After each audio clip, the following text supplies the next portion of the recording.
Hey, how are you doing tonight? We alright? Good, good. Just gonna put my Frank the Stereotype on. There we go. Good, good, good. So, give it up for the second County Comedy Club of the year. I'll tell you what, I'm gonna try something right here. When I say hell, you say yes. Hell! Yes! Hell! Yes! When I say comedy, you say what? Comedy! What? Comedy! What? I fucking love doing that. It's brilliant, it really is. What I love about that, right, is that you can make something really sort of grim and serious, hilarious, to demonstrate this. When I say drinking, you say problem. Drinking! Problem! Drinking! Problem! You can see what I mean. When I say weekend, you say custody. Weekend! Custody! Weekend! Custody! Fantastic. Right, that's the energy warm-up done. Yeah, so welcome to I'll just put this on the way. Yeah, welcome again. Welcome. It's absolutely wonderful to be back. It really is. I just introduced myself. My name is Michael. I'm going to be your compere for the evening. Although I do prefer the term Master of Ceremonies because it's awesome, right? And it's a nice opportunity too. The only things I recall being a master of are Pokémon and debating. I've gone for the mass debate pun there.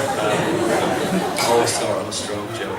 I like this sir there drinking the beer with the... Oh, don't all look at once, Jesus. I really like your headband, sir. I really like it. You're looking good. I like it. Like, it's always nice to see cool people like you're all cool. Jesus Christ, I nearly dug a hole there. It's really nice to see people with headbands in the audience, is what I was going to say. But yeah, let's put this back actually, because I want that there. So yeah, week 2, Freshers is over. You know, the happiness, most of it is gone. We're sort of aware now that we're here and we're paying lots of money for degrees that don't really matter. This is how it's going to be. So yeah, who's glad to be back? You sir, you seem particularly fond of that. Are you happy to be back? Yeah. I thought it was hilarious and it wasn't. Yeah, well, it sort of figures. Any particular reason you're glad to be back in Lancaster? Friends. Oh. Not that I didn't have friends at home. No, I didn't say that. I think if anything, the audience implied it. Don't look at me. It's them. Sorry. I feel we've got off on the wrong foot. What's your name, Paul? Hamish. Michael. So, what do you do, Hamish? What do you study? Maths. Maths. Does anyone have like a barge pole, maybe 10 foot, that I don't want to touch that with? What kind of maths do you do? All of it. All the maths! You're an expert in all the maths. Do you, like, you're crap at all the maths. Equally crap at all the maths. Do you know what 2 and 2 is?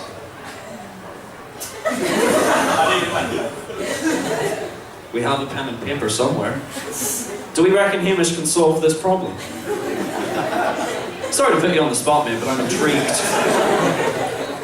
I'm not going to put you through that, Hamish, don't worry. I'm really glad to be back actually in Lancaster because, yeah, for a similar reason, you see your friends again, and you sort of see people that you know, live with, and you know, new people that you're going to live with for the next year. And you know, does anyone have that sort of flatmate, that one flatmate who's, you know, lovely, lovely person, but they're a bit, you know, like, you know, I'm not saying, you know, they're lovely people, but, you know, they for all you know, they might eat wasps. But, you know, they're decent people, you know, like, they're really nice and they're great on a night out, but, you know, there's a chance they might think concrete is witchcraft. You know the sort I mean. Give us a cheer if you've got a flatmate like that. I heard a very enthusiastic response on this side of the room. Who was that? Hamish, do you have a flatmate like that? Do tell. Does anyone have a flatmate with any sort of odd behaviour? That was a difficult word for me to say, and I don't know why.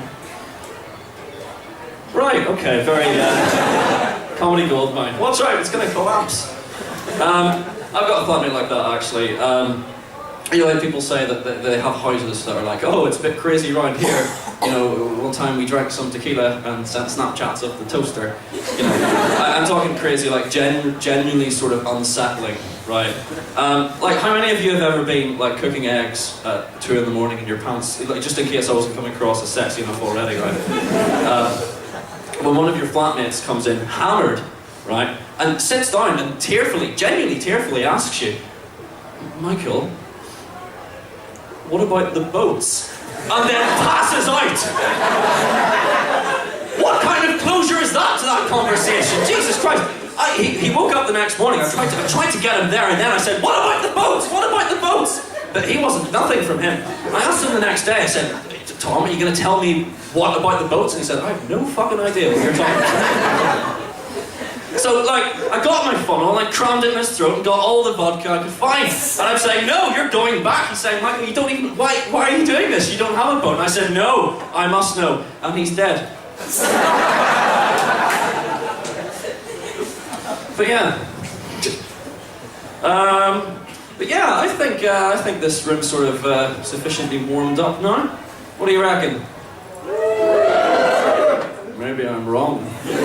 What do you reckon? Right, I'll just explain the sort of house rules that we have. First of all, if you could turn your mobile phones off or on silent. If I hear a phone go off, I will answer it. It will be your mother. I will tell her about the accident.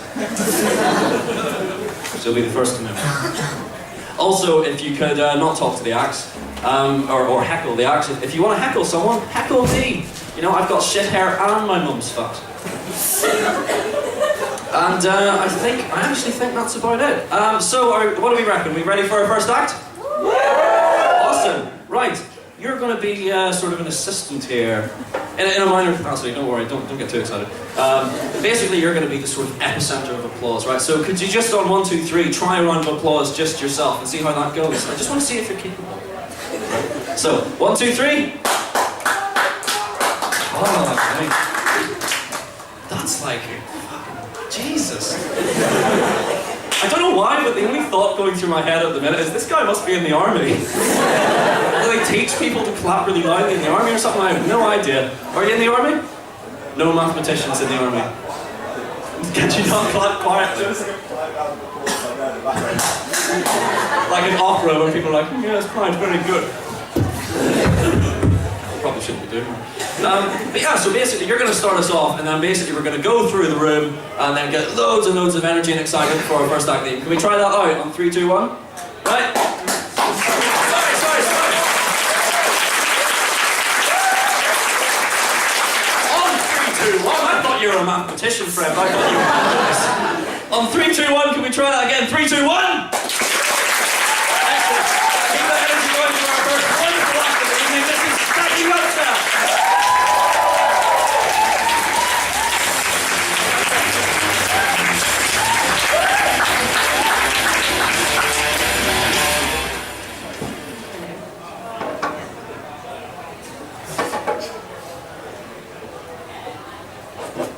I suppose I've always been a bit stubborn.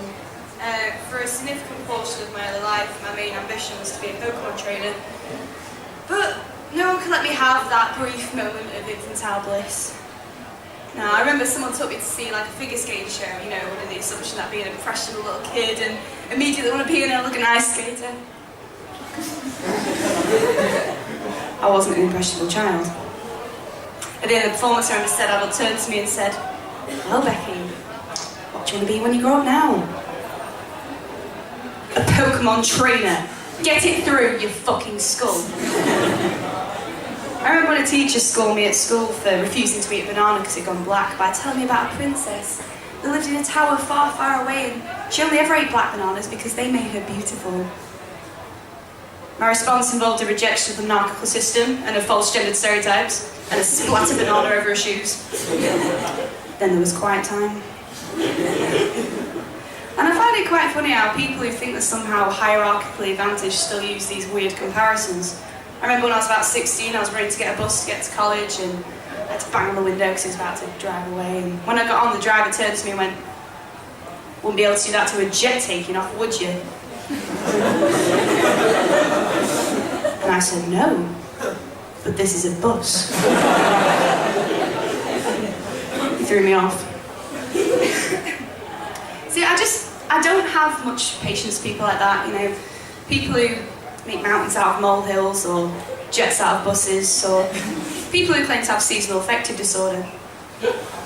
you know, sad, that sort of type of depression that's reliant on the weather, with the hilarious acronym that's both patronising and ironic. I mean, I understand if you have a verifiable biological lack of vitamin D, that's fair enough, but apparently a lot of cases of SAD are purely psychological. And I can't help think, oh, is the weather upsetting you? Not enough sunshine? Living in a first world, relatively wealthy country where your human rights are met must be so difficult when it's overcast. I mean, maybe you should go and live in Congo. I hear the weather's really nice over there. Yeah, any freshers in the house? No? No freshers? I scared them away. Oh, there's like a couple. Well, welcome to university. Place where we attempt to broaden our minds and better ourselves in a capitalist system that only seems to value success in the form of your employability and not in your growth as an individual. Good luck with that. Yeah, I heard recently about that whole kitten room phenomena that's been a lot of universities are doing at the moment. And yeah, it sounds like a good idea in theory. It's like, oh, look at the cute little kittens. Playing with you is just melting my stress away. What happens when these kittens grow up and become cats? I'm going to assume that rather than some kind of mass cat homicide, we're probably going to have a cat room. And I think cats are the perfect allegory for your typical student. It's like, first year, they're playful, they're bubbly, they just want to have fun, not a care in the world. Then second year comes and they're slightly less impressed by such advances of fun, but they might still join in every now and then. By third year, the cats are apathetic, distant shadows of the kitten they used to be, just blankly continuing with life, questioning their validity in a world filled with empty conquests. Just like us. So when your third years, buried under mountains of dissertation research and exam revision, and not even your own tears can offer consolation, because you don't know if you're crying or it's just a caffeine-induced face sweat. You'll go to the kitten-turned-cat room seeking mindless sympathy, but you'll be offered no escapism. No, just middle-aged cats who are just as with life as you are. And no, they won't hold you when you're crying. Probably won't even watch you, they'll just turn away. But perhaps I'm just being cynical. I think that might come from my family. I remember when I told my grandparents I was going to go to India, my granddad said, "Are you going by ship or plane?" "Plane, Grandad." And my grandma says, "Oh, why on earth would you want to do that?" I said, "Well, you know, I'm going to go volunteer and teach them the songs, you know, make my little contribution to make the world a better place." "Ah, have you ever seen the film Taken?"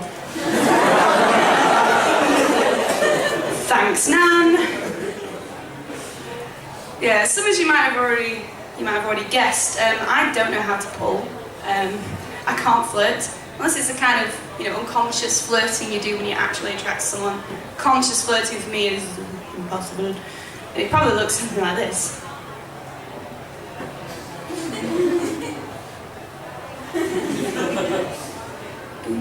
Okay. Gets a bit awkward. I mean, I've pulled a few times in my life from a club and it's never gone well. Because you look at them in the morning and you realise you don't have anything in common with them.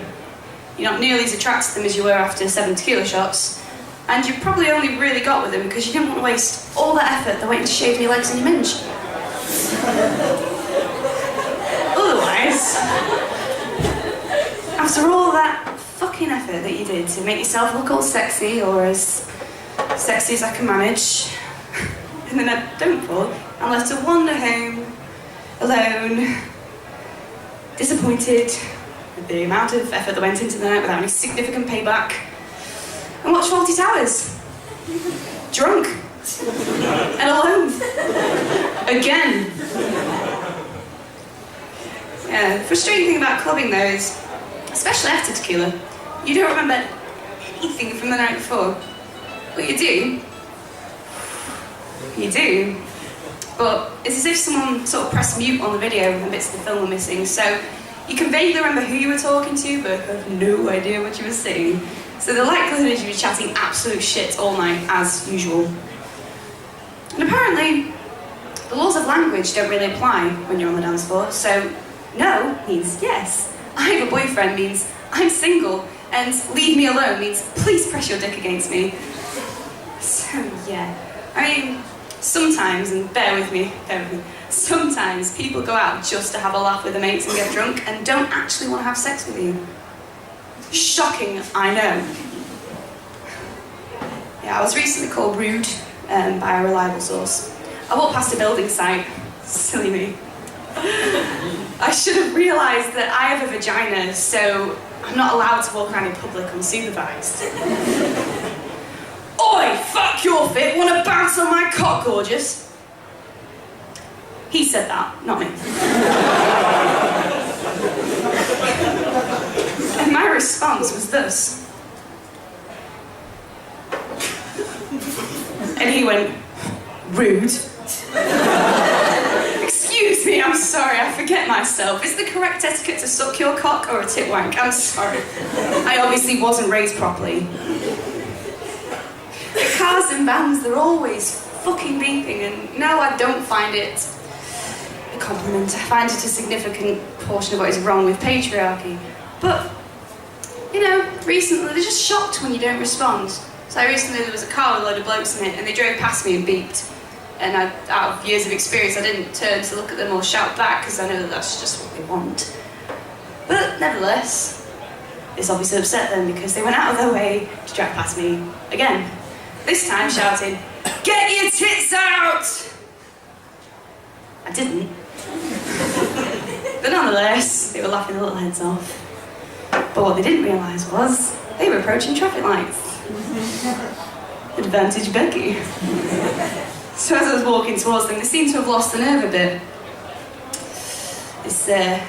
Our relationship has been subverted. But they were still laughing a bit and murmuring, "All right, love." So I decided to give them the response they so desperately wanted. So with a straight face, not breaking my walk, I simply flicked my lit cigarette into the car and just kept going. I heard them shouting and panicking, and I guess all I can do now is pray that it landed on the driver's cock. Obviously, not all men are like that. For the past 2 years, I've lived with exclusively male housemates, and they're lovely. But things can often get a bit weird. Not only is there a severe lack of hygiene and supplies, a good example of this is when we ran out of toilet paper and resorted to using mint-scented pocket tissues. Until someone could be bothered going to the shop. At least when I got oral sex, the guy came away with fresh breath. What's worse is the banter. Is anyone here familiar with Rule 34?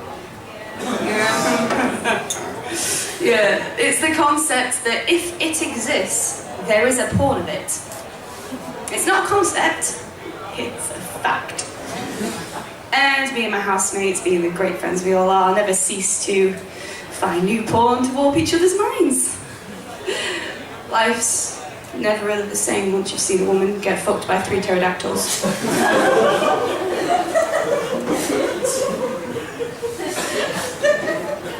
But yeah, I find that the world's pretty obsessed with sex. I mean, take the herb essences of it, for example. Say, oh yeah, I really like this shampoo. This is what advertisers call soft selling. Because it's a luxury product, the advertisers make the public think, maybe if I buy this product, I'll find pleasure too, and maybe even orgasm. They might as well start making the bottles shape more like dildos, because then they'd sell a lot more and cut out all the bullshit false advertisements. Because I can tell you, those bottles are not a comfortable fit. I've been Beccy Websdell, thank you very much.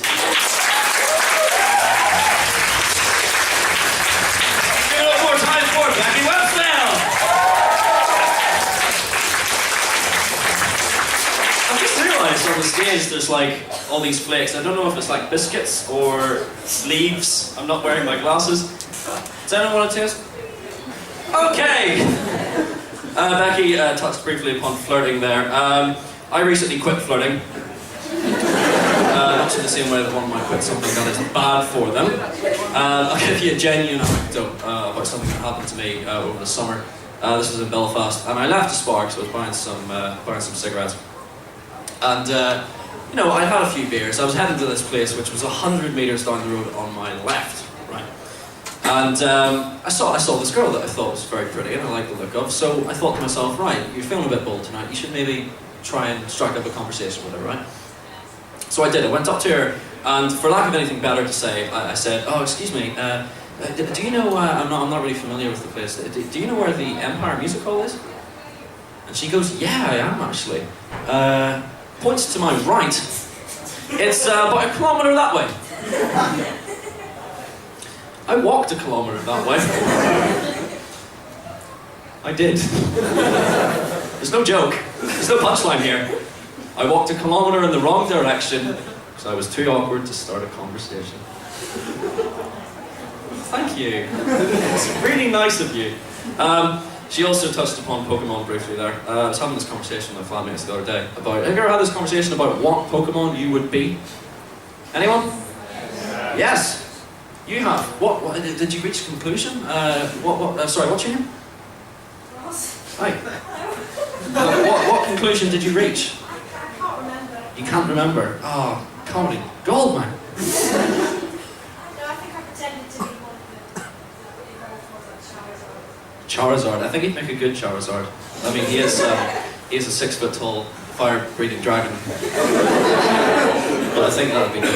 Anyway, I said to my flatmates, you know, what Pokemon do you reckon I'd be? And they said, I think you'd be Pikachu. And I said, oh, brilliant, right? So he's sort of like quirky, sort of popular, sort of. They said, no. It's because everyone over the age of 20 fucking hates you.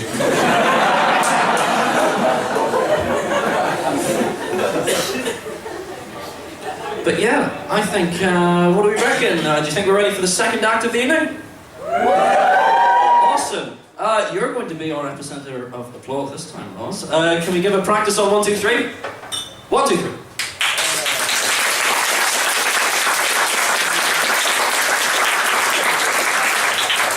I can tell you've been practicing. Right, so we're going to do that again. This is just turning into like clapathon, whatever that is. Sounds like an STI. But yeah, so on 1, 2, 3, you're going to start a massive round of applause, lots of energy, and we'll introduce our fantastic second act for the first half. So 1, 2, 3, as I introduce Mr. Stephen Catling.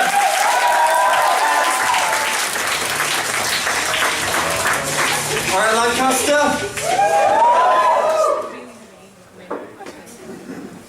Okay, so I've recently moved into my house and we've had no internet for a while. Now, my housemates, with their desperate need for lolcats and the fact that my surname has the word cat in it, have started treating me like a cat. For example, I went down into the kitchen, opened up my food cupboard to find that they replaced all my food with Whiskas pouches. To add insult to injury, it was Whiskas for kittens. It was still fucking delicious though. They've also been throwing me out at night.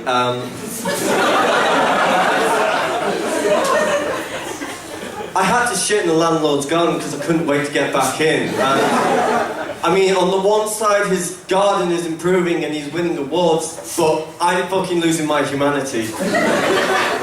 They also took me to the vets. The vet responded, "No, I will not neuter this 19-year-old young human male. Put some clothes back on him. Why is he in the cage?" So yeah, I said there's no internet and it's really taken our toll on us. For example, when the BT man finally arrived, he walked into the house and saw on the entrance hall written, "What's on your mind?" written in feces to replicate Facebook, which is often written in feces. So we had statuses like, "I made dinner, lol, 99 likes, 99 comments, 99 shares," or "I saw an insert mediocre film, 1,000 likes, 1,000 comments, 1,000 shares." Or then someone had wrote an article on the Large Hadron Collider and how it would benefit society, especially the research on the Bones Higson, painstakingly written in shit.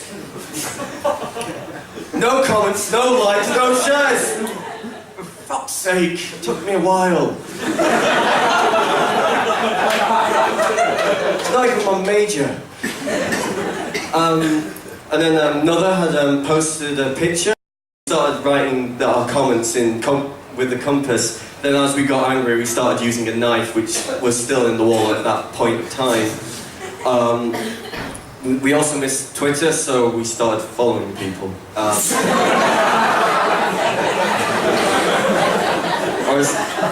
Or as your neighbours insisted, stalking. And then the BT man finally saw us, dressed in our old nothing but tinfoil pots with helmets and ladles walking about. He then turned to look on the floor, and lying on the floor was one of my housemates who had given up on life without internet, under a pile of used tissues. He could get up if he wanted to, he didn't, but even if he did, he would be stuck. And then, bouncing along with his testicles the size of space hoppers was one of the regular porn users, which turned out that wasn't due to lack of porn, but a medical condition. But we couldn't know, we didn't have NHS choices. So it seemed all fine at the time. The BT man, seeing all this, he ran away shitlessly. Speaking of shit, my housemates within the first week managed to block not one but two of our toilets. Now we left this overnight, and in the morning, one of the housemates came in. Now we're not sure what happened next, but when we came in later, we found a shoe, a fuckload of blood everywhere, and written on the wall was, "Help! I'm in the clutches of a tentacle creature that I've called Larry. I think I'm being devoured. Sad face."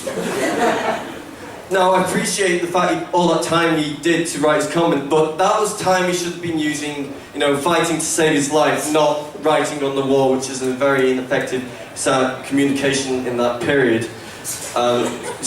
We had Larry and a tentacle creature living in the toilet. Now, over the next few days, Larry managed to kill 2 more flatmates. And then I was in the shower with a bar of soap. I was cleaning myself with the soap. Larry made me drop the soap. And like a fool, I went to pick it up, but then I saw a tentacle go up the stairs, and he was stealing my hobnobs! I took my sword, which I keep in the shower, because, I have shampoo, conditioner and swords, just in case of this scenario. I picked up the sword and began hacking his tentacle. I managed to cut deep into him, his tentacle retreating the toilet, and to quote a famous Austrian philosopher of the 20th century, "If it bleeds, we can kill it."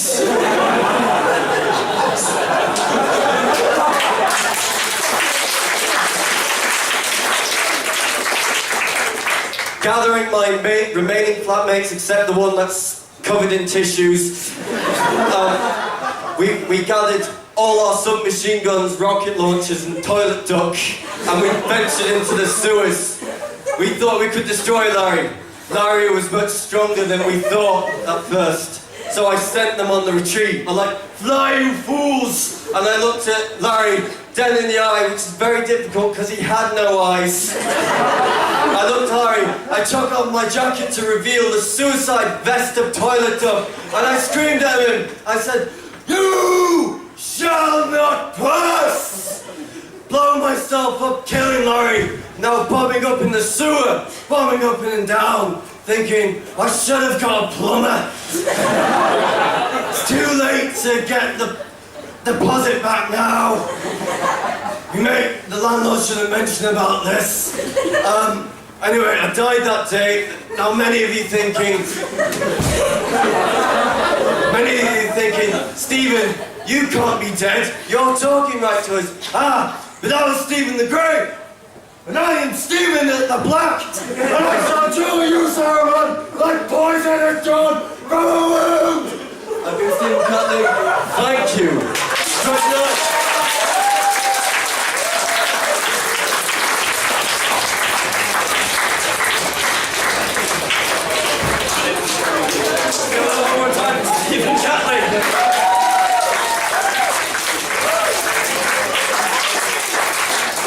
are no words to describe that voice. There are none. Anyway, right, that's it for the first half. So we're going to have about a 15-minute break. If you want to get more drinks in the bar, get to the toilet, whatever you need to do, nature call. What we are going to do during the break, however, is we're going to have a cup and some pieces of paper and some pens. So in the second half, I'm going to be answering questions that you write down. So yeah, we'll be doing that. Let's have it one more time for the acts of this half. And see you after the break. Thanks. Michael Dodds! Hello! I love that song.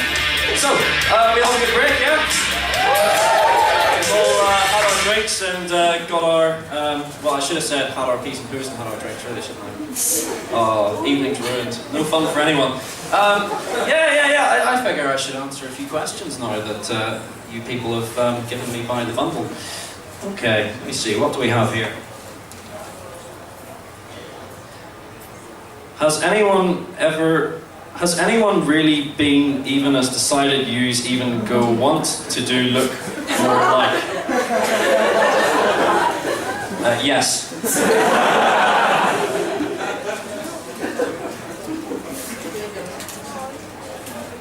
Is Stephen the most surreal act tonight? Actually, no. You're in for a serious treat with the next act, ladies and gentlemen. You really are. Just having a lot of these. Can you do an American accent from each sector of the country? Sector of the country? Like, there's like 3. If television is to be believed. Southeast. Which it is. Southeast. Do we have an American in tonight? Howdy, friend. You've dug yourself a hole here, my friend. Whereabouts you from? Northeast. Northeast, whereabouts? It's very general sort of... 3 hours northwest of Boston. Northwest of Boston, awesome. Do you know Mark Wahlberg? Everyone knows Mark Wahlberg. I love Boston. I can actually maybe attempt a Boston accent if you give me something to say. How's about that? Anything? Anything. Anything. Park the car in the Harvard Yard. Sorry? Park the car in the Harvard Yard. Park the car in the Harvard Yard.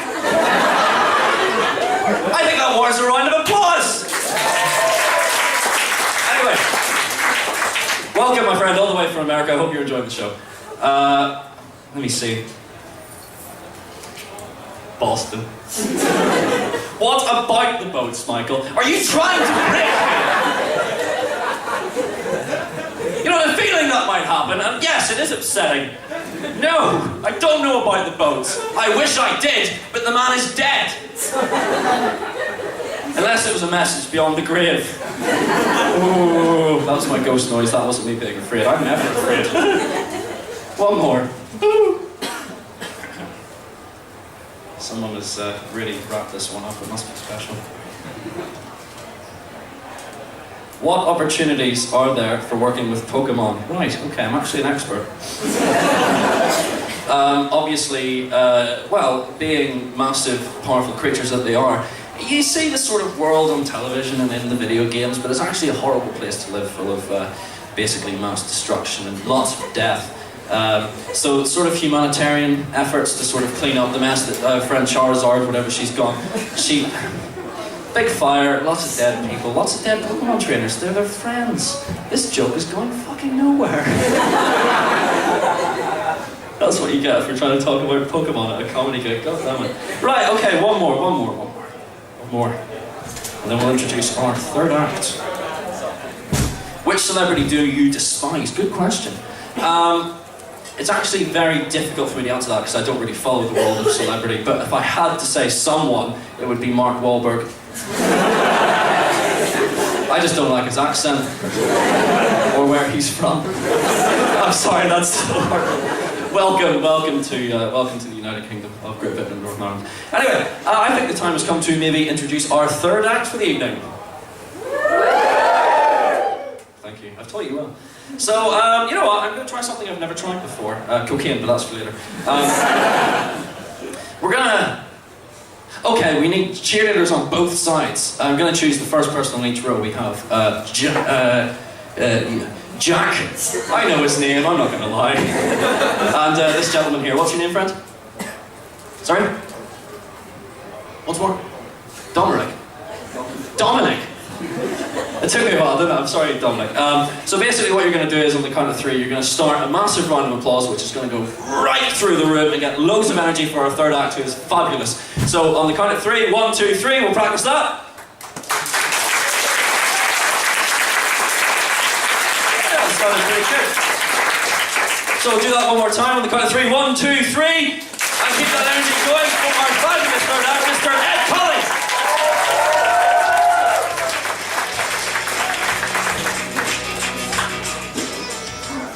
Hey guys, how's it going? You good?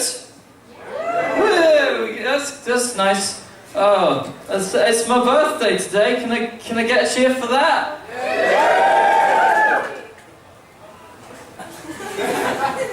Well, that moment's gone. Just like 22 years prior. But yeah, thanks. No, you might be wondering what I'm doing tonight. This is my party, so thanks for coming, guys. I find that's a lot easier just to come to an event where people are and say it's my birthday, because I find it reliably gets more people in. And yes, at least I got more people than last year where I went into a hospital. But yeah, you guys are feeling lively, not like last year, they were in comas. Including the nurses.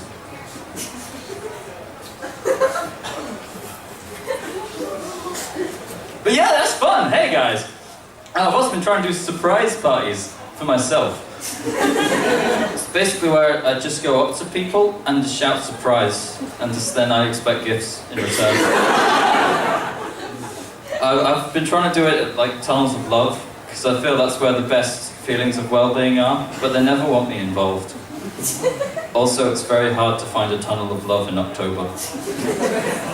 Alright, I'm gonna level with you guys. 22 is a time for reflection, so I think it's about time I called an intervention. I'm calling an intervention, okay? Not for you with your fancy shirt with writing, and not for you with your nice blazer, or not for you with your crap lack of things to criticise, no!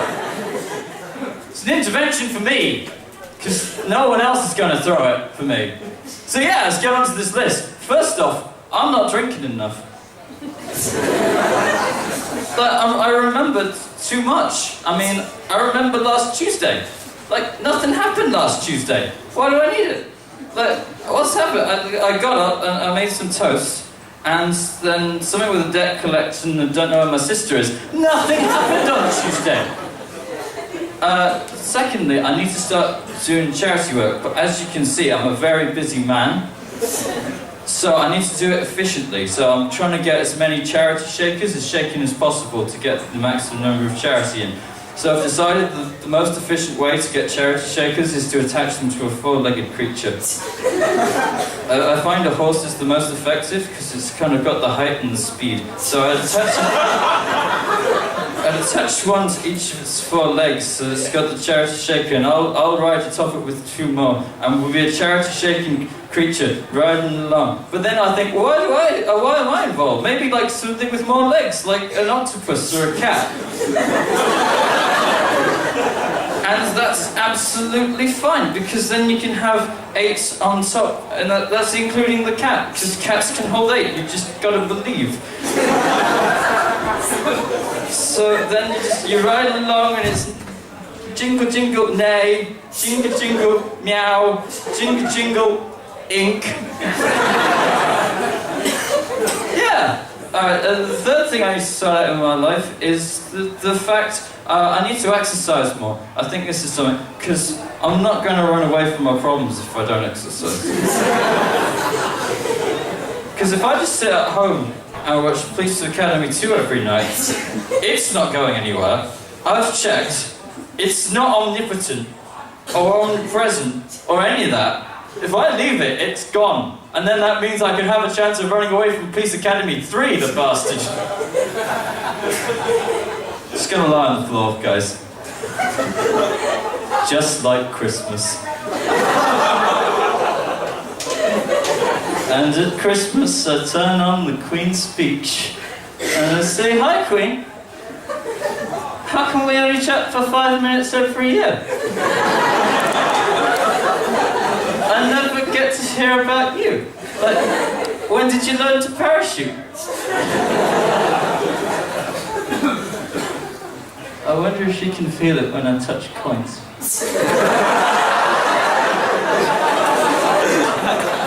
Because I've got a coin in my pocket, and I'm not wearing any pants. Can you feel my knob, Queen? Can you feel my knob? No, she can't, because that's not how currency works.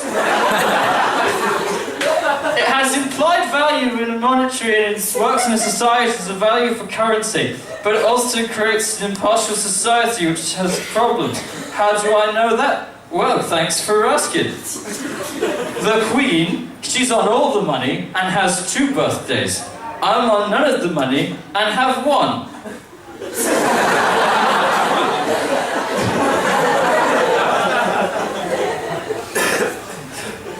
That's the terrible part, you guys. No, you didn't bring Twister. I asked to bring Twister, but you didn't bring it. And come on, man, BYOB. Bring your booze to me. And not one of you have said happy birthday in this entire thing. Not one of you have said happy birthday in this entire thing. It's too late now. Right, I'm going to take the party where we all know it's headed. So if you guys want to meet me later, I'll be near that pile of cardboard boxes near the chaplaincy. Get on the party train, guys. Toot toot.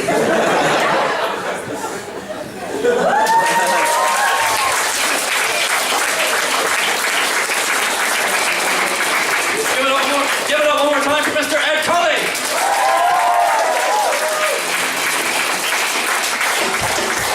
It is genuinely his birthday, by the way, and he is an alcoholic, so if you want to extend a hand of kindness to the boy, buy him more drinks, because it'll be really funny. Right, I reckon I'll answer a few more questions before our next act. Why am I doing this so awkwardly all of a sudden? Right.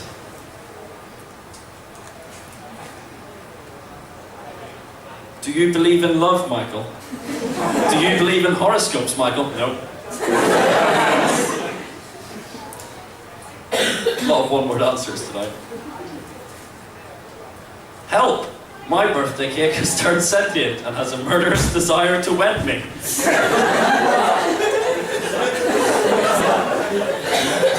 1! Not a question. 2, birthday cake wants to wed you. Surely a birthday cake would just want to have a birthday with you and have a nice time. A wedding cake would want to wed you. That's more appropriate. That was a bad joke. I've only got a few more of these. Actually, I've got quite a few. 2 more. If you had a child, which Pokémon would you name it after and why?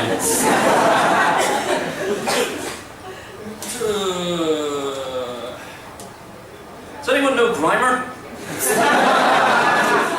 Basically a big sludge blob.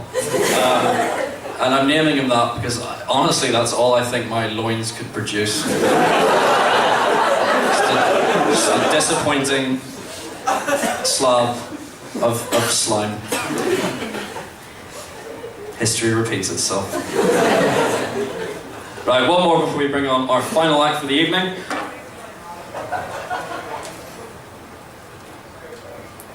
Shag, marry, kill. Cameron Miliband Farage.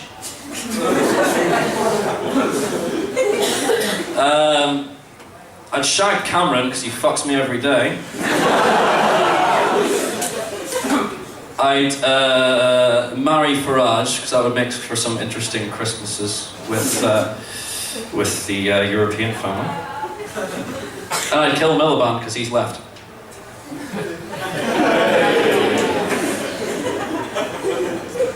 Oh shit, that was an actual joke, wasn't it? I was wondering what that response was. I was like, what that? It turns out, that was the only accidental... No, it's not true, actually. It's one of the many accidental jokes I've told. That was the funniest accidental joke I've ever told, hence the groan. Anyway, I think the time has come to introduce our last act for the evening. What do you think? Wonderful, right. You know what? You've been so good with the applause instructions tonight that I reckon I'm just going to let you go freelance. I think you're ready. I think the market, there's a market for it, just for people clapping. So, on the count of 3, can you give us a massive round of applause for our last act of the evening? And then I'll introduce him. 1, 2, 3. Please welcome to the stage, Mr. Jak Marshall.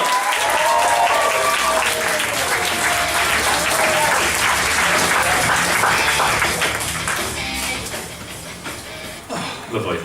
Observational comedy is a funny thing. Usually it's about observing other people, relationships, things outside yourself, but I like to sort of observe things that people do in the company of only themselves, but since I can only observe that about myself, that's all I have. So we'll see if it matches up with your own private experience of the things you do when you're by yourself. I actually have an A to Z of such things, so let's get cracking with the alphabet. Who's ready for that? Oh, lovely, punctuating that with a woohoo.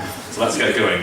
A is for alphabetizing lists of strange things I do when I'm by myself. Boom! Wait. 1 down. B is for belittling and berating insects I capture when I'm at home.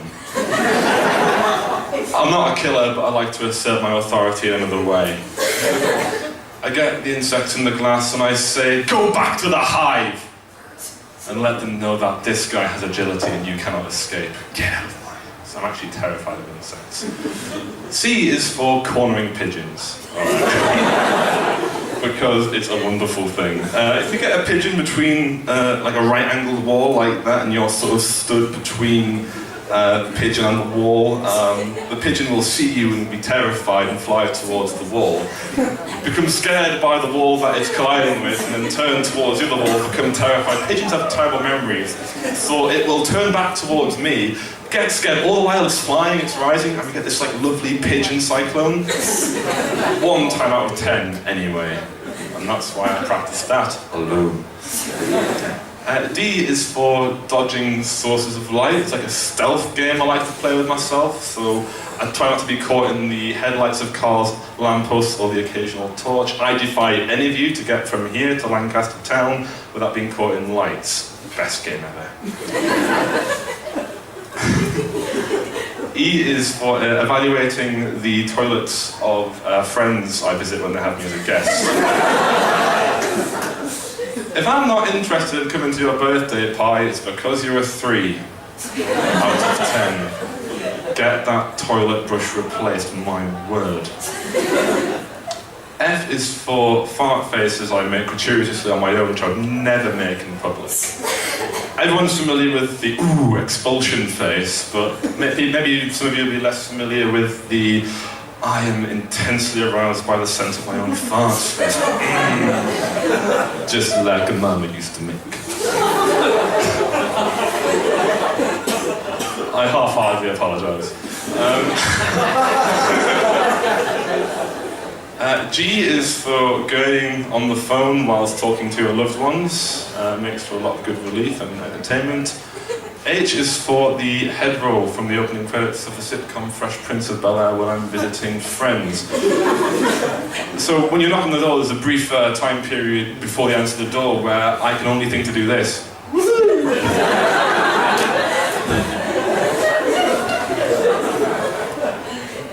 I is for imagining increasingly inhumane ways to kill Lassie the TV dog.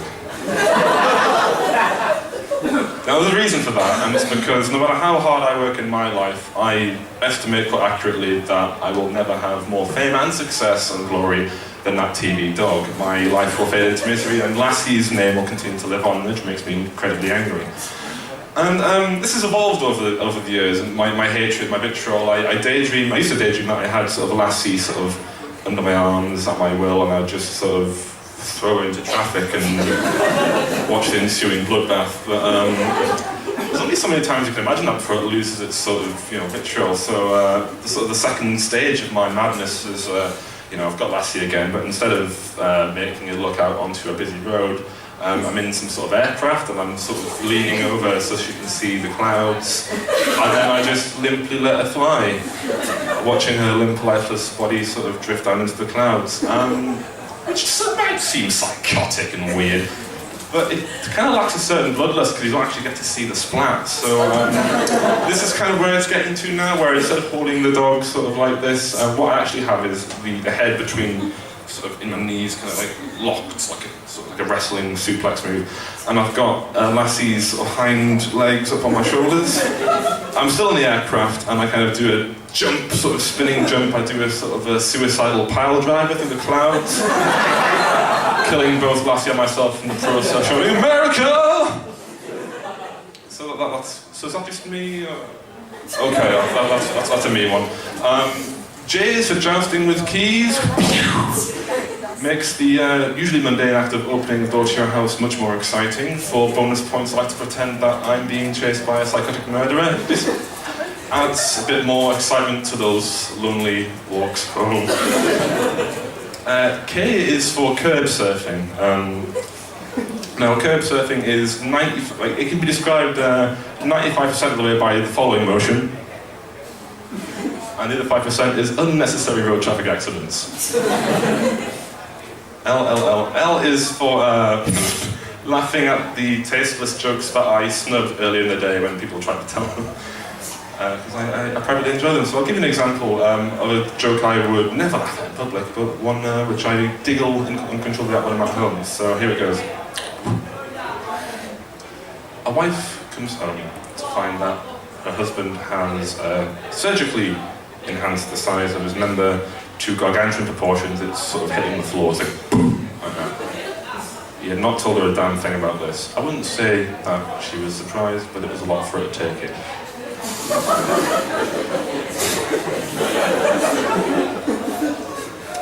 M is for masturbating, so whoop.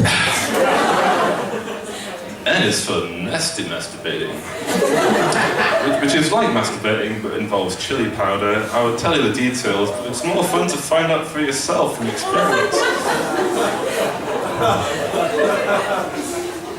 O is for overseeing people on construction sites, like I'm their boss. P is something I think we're all a bit familiar with. It's called the poo review. And it's not for health benefits, it's just a look, a little lingering look you give to what you've just done, as if you could try harder next time. Q, I've got to break it down a bit. Q is actually a serious one. Q is for questioning my own existence and like why I do the things I do. I mean, you know, is there any sort of artistic value or merit to what I'm doing here right now? Sort of doing the stand-up, is my life actually worth anything? You know, I'm actually teaching you anything valuable, or is it just horrific smut? R is for reenacting fisting with my hands. So I'm going to have to put the mic down for this one. Alright, so I've got an orifice. I prefer the anus. You guys can like whatever I use, and boom boom! I'll just do it. I'll speak for itself.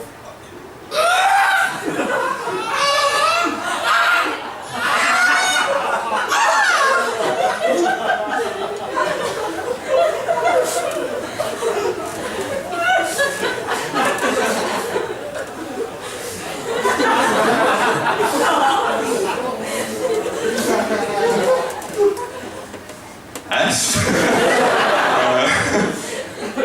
S is for slow motionizing the sort of mundane things I do in my everyday life. So, you know, imagine I'm about to turn my television on and it's currently off, and that's quite dull, so I like to add a little sort of sports commentator in my head as I go to do it. I do the sort of critical button touch in slow motion and then add a little something at the end which I'll surprise you with. Alright, he's idle, but he's getting up. Oh, he's stretching his back. Oh, he's making his way towards the set. Oh, he steps over the dog. Not waking him up. Very good move for Mr. Marshall there. And he's lunging. He's ready to press the button.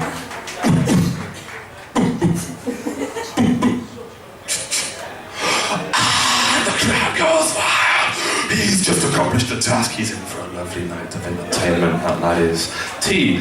T is for tempting cats in the street to follow me home.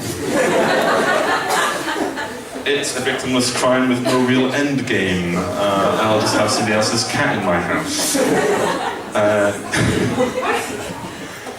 U is for uninstalling programs on my computer with a sense of manic glee to sort of give myself a sense of self-empowerment.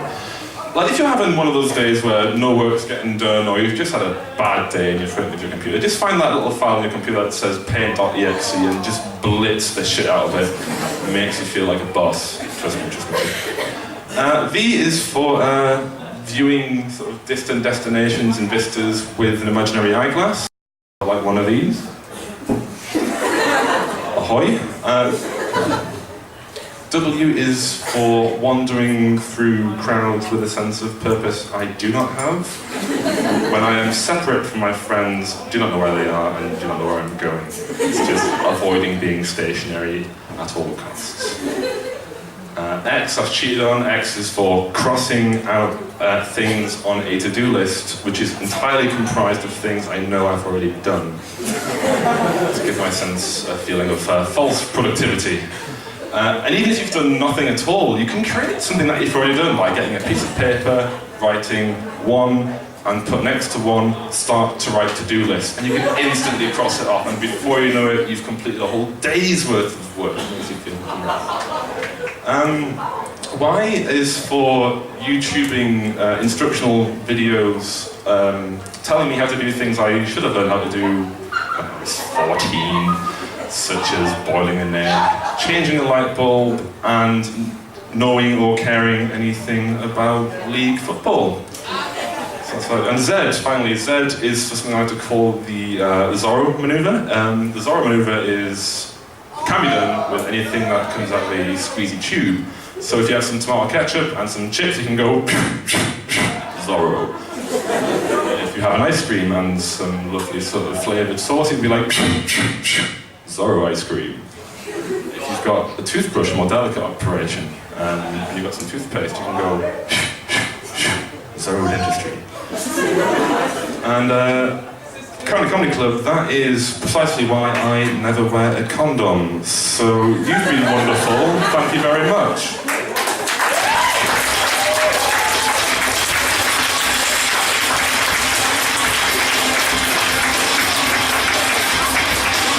Right, so I think that just about does it for Comedy Club Week 2. Have we enjoyed ourselves? Excellent, let's have one more round of applause for all the acts that performed tonight. First of all, Mrs. Beccy Websdell. I said Mrs. again, it's Miss. Second of all, Mr. Stephen Catling. Then we had Ed Colley and Jak Marshall. And last of all, give it up for yourselves. You've been an absolutely fabulous audience. I cannot say how good it is to be back. And I'm fucking done. Finally, give yourselves a massive round of applause. Thank you very much. This has been Comedy Club Week 2. We are here again in Week 4. Same time, same place, different acts. Thanks very much. Have a good night.